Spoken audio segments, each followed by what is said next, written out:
Welcome to the Carriker Chronicles, the People Show. Checking the pulse of Husker Nation, brought to you by DPS Concrete Construction. Ladies and gentlemen, I have a special guest with me today. He played football at Lincoln East High School, is one of the top recruits in the country coming out of high school. He played in 11 games last fall for the Big Red with 6 starts, including an electrifying 44-yard touchdown grab versus Northwestern. Now, it's Malachi Coleman. Before I bring him on real quick, for those who don't know, okay, most people do, but for those who don't, Malachi donates 100% of his NIL money to kids in foster care, and all of the proceeds that Malachi receives from his book, Fly Like Kai, will be donated to charity and kids in the foster care as well. And I want to talk football, I want to talk about the book, and I want to talk about all of that. But first, let's bring on Malachi Coleman. How you doing, my friend? I'm good. How are you? Dude, life is good. It's like a heat wave outside. It's a full, 12 degrees today as we're recording this. So, man, life's good. Hey, real quick. It's been a long time. Yeah, man. Let's talk a little football. Then I want to talk about the book and how people can contribute, donate, and help in the cause. But first, man, how was your first season at Nebraska? Okay. The season for the team, as we all know, is a bit up and down. You got to love what Matt Rhule's done so far this offseason, but you got to play in a lot of games. You got to start 6. How was your first season of college football for you? I absolutely loved it. Did it suck at times, absolutely, but I mean, that's part of the development. And just looking back and seeing my progress and where I started in the beginning of the season and seeing where I ended, I'm like years ahead of where I thought I would be.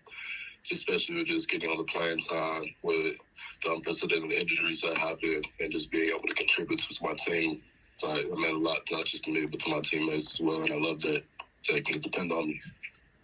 Did you have what some folks like to call a welcome to college football moment? Like for me, it was in practice. A lovely offensive lineman named Nate Coleman hit me well after the whistle had blown, drove me way out of bounds, smiled, had a few choice words for me. He was a senior, I was a freshman. He jogged back to the huddle, and I was like, oh, this is for frickin' real. Okay, that was my moment. Did you have a moment like that? And if so, what was it? I would honestly say my first one came in the game. Probably the hardest shit that I had to do was I had to block a Michigan. I had to crack first offensive play, a Michigan State linebacker, number 27. I don't really know his name, but he had no gloves on, no nothing. Like he was just straight out there. And my first job was just to go crack him. I hit him with absolutely everything I have. That man barely moved. I'm like, yeah, about a 40-pound weight difference right there. That boy just barely moved. I'm like, yeah, this is for real. Everybody out here like that. All right, man. So what's the biggest thing you learned from year one that you'll take with you as you go into your second year of college? Everything's the mentality. The way you do everything is the way you the practice. It translates to games. The way you do school is the way it translates to practice. Like everything correlates with each other. And if you slack in one department, it ain't gonna help you on anything else. So I'd say just learning the process and sticking with it just helped me translate everything to the field, and I'm gonna keep doing that. Dude, that's I love that answer. I'm actually gonna backtrack for a second. I love that your welcome to college football moment was a block, because most receivers would say some sort of catch or going against a certain DB.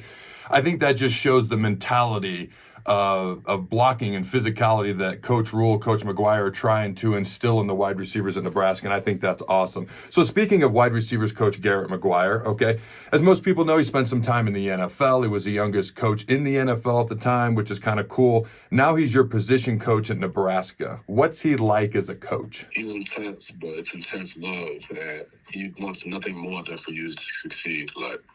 And it takes a little bit for you to see that sometimes, especially coming in as a freshman. I never coached like that before. But now that I'm where I'm at right now, I wouldn't want to be coached by anyone else or any other way. Because he makes you spend extra time. He makes you go back when you do stuff wrong. He makes you get 10,000 catches. Otherwise, he's not even going to take you to fall camp. He has these high expectations of you, but he just knows what you're capable of, and he believes in you. And there's no other receiver coach in the nation that believes in anybody as much as he believes in us, and I absolutely love that. So we're early on in the offseason so far, but what's been Matt Rhule's message to the team so far this offseason? The work starts now. I mean, that's basically been it. Everybody still got that taste in their mouth from Iowa, but it's that what's next mentality. What are you going to do to get 3 points better? We lost like 4 or 5 games by 3 points. So what are you going to do to make those 3 points turn to 7 points where it's the opposite way, where we're winning? So what are you going to do to make sure that we're on top? Like, that's what it's coming down to. All right, man, we got 3 quarterbacks in that quarterback room right now. Dylan Raiola, Heinrich Haarberg, Daniel Kalen. Okay. What are your thoughts on these guys in the quarterback room, and what do you look forward to when it comes to playing with these 3 guys? I love how each and every single one of them is competitive, and they bring a unique skill set to the table. And I'm very interested to see how the spring's going to play out, because I think it's going to be fun watching them battle it out. All right, man. So you were here last year for winter conditioning. Okay, there's a winter conditioning that's going to be going on here. All right, for those at home who don't know what winter conditioning is about, or a freshman who's enrolling early this year to do winter conditioning, what can they anticipate or what can they expect from winter conditioning with Coach Corey Campbell? It's going to be the hardest workouts of your life. There's going to be no excuse that you don't walk out of there better than you walked in, because those workouts are meant to make you better. The way that you're getting fed by nutrition is meant to make you better. Everything is just, it sucks, but it's going to make you better. And it also toughens your mindset, just because you get through every single workout and it's like, okay, I did that. Now I can do this. And now I can just keep building on top of it. And that's what I feel like I keep doing with the workouts. All right, ladies and gentlemen, as you know, this show is brought to you by DPS Concrete Construction. If you're a general contractor, building owner, or property manager looking for concrete repair or work done in the Omaha metro area, such as street paving, building floors, and parking lots, check out dpsconstruction.net. All right, Malachi, I know it's very early on, and this is a bit of a fun question, so to speak, but in your opinion, what is this 2024 Nebraska football team capable of next season? I think it's going to come down to how we execute, because we have all the talent in the world and we execute. I think y'all going to be very happy with how we're going to play. All right, last question, football related, and then we're going to get to the book and things of that nature. Now, it's a younger wide receiver room, very talented, very young. You guys got to play a lot last season. There's been a couple of transfer portal additions this offseason from Wake Forest, Jamal Banks in Texas, Isaiah Nair. What are your thoughts on these veteran receivers as they will be joining your wide receiver room this year? It only ups the competition, but it also gives me somebody to kind of be learning from, or kind of having to be my mentor, because I have similar body types to him. Jamal is 6'3", 215. Isaiah, he's 6'4", 220. Like, these are big body types, so I'm going to grow into. I want to see how they use their body to do the stuff so I can learn from them, but I also want to compete with them, because, I ain't just going to sit back and just be like, oh, they're older than me. They got experience. Like, I'm going to go compete. I'm going to make sure that if they get their job over me, that it's because they're legit better. All right, man. So let's talk about your book, Fly Like Kai. All right, so everything that you receive from this book is going to be donated to the foster care system. Tom Osborne has signed 100 of these books. He also wrote the foreword. And of the 100 books that he signed, 50% will be going to teammates and 50% will be going to foster kids as well. Talk to me about the inspiration behind the book and also where people can find it. So, honestly, it started with the author of the book reaching out to me. He showed me some of the work that he's done with a couple other athletes. And I absolutely love that idea, because I wanted to connect with specifically kids a little bit more, so they can look up to somebody in a different type of perspective. I loved to read a lot as a kid.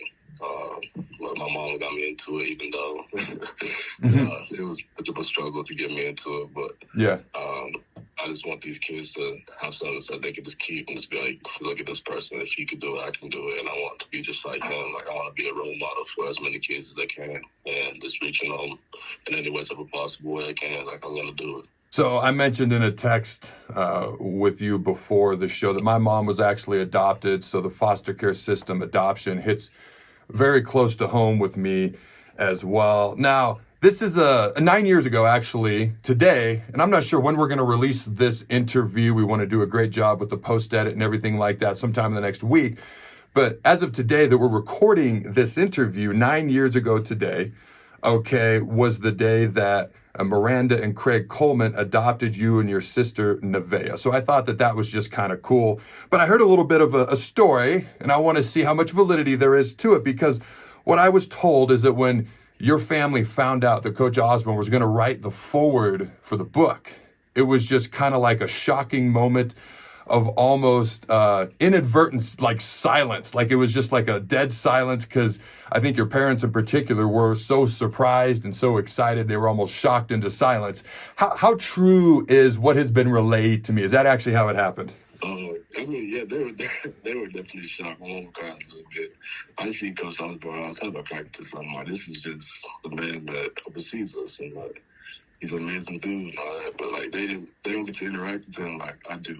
They just watch this man coach them in the 90s and bring them to the glory of what we call today still.